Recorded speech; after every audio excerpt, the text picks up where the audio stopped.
They were effectively cooling this tank. Today, some bad news. Officials concede their efforts to control this situation are not going as well as they hoped. Today, Garden Grove is a ghost town. 50,000 residents now under mandatory evacuation orders. Even first responders asked to stay away. We did put them back in harm's way last night with an attempt to go in and neutralize the additional tank, the 15,000-gallon tank. We were so busy packing up. I walked out and then I was I was about to start driving, and then I realized oh, I'm not even wearing shoes. Pavel Ramirez evacuated so quickly, he said he didn't realize he was wearing his slippers.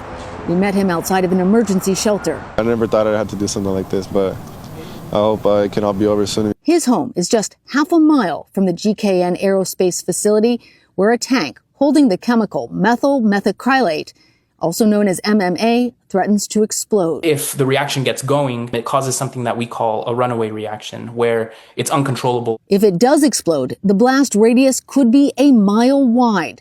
Local and state officials are trying to cool the tank, but monitoring it by drone, they don't know how effective these efforts really are. We aren't able to have an accurate internal temp without someone physically on the ground there. They also say what may look like toxic vapors outside the tank are not.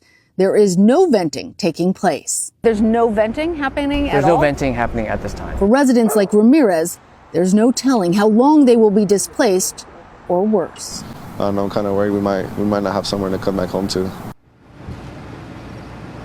As for nearby Knott's Berry Farm and Disney, officials here tell me that they are far enough away that they are not in danger. And Captain Huang also told me they don't know why this tank failed.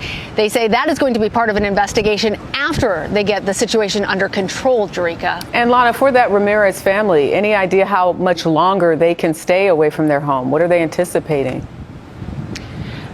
They don't know. He told me that he packed for 3 days, so that's about how long they have. But they really have the concern because Snoopy, their dog, is not welcome in most of these shelters and in most of the hotels. So they are trying to bounce around and see where they can act.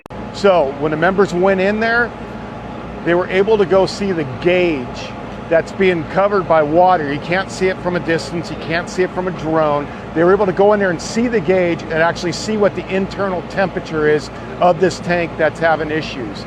Unfortunately, I do have to report that the temperature was 90 degrees.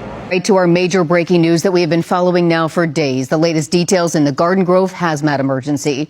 Authorities say the toxic tank at the GKN aerospace facility is still on path to imminent failure. It's likely to either spill thousands of gallons of highly toxic chemical or explode. This is a live look from Air 7 overhead. The fire authority says a crew went into the site overnight when temperatures were a bit lower despite the life-threatening conditions. That crew was able to see an internal temperature gauge on that tank. The incident commander says the temperature has been rising about a degree per hour since Thursday morning. It was around 77 last night. It is now over 90 degrees. Authorities are preparing for that tank to fail, as well as talking to experts across the country to find any alternative solutions.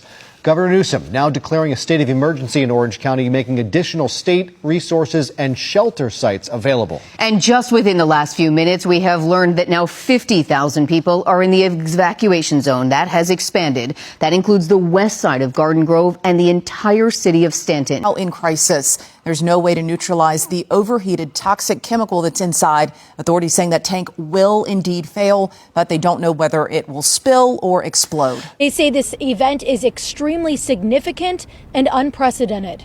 Experts are hoping for the former. Once it comes out, it is no longer an explosive hazard, and our hazmat teams in their chemical protective suits can go in, neutralize, and mitigate the vapors that will be coming off of that. Here's to the good days, here's to the sorrows. If this is a mistake, I know about tomorrow.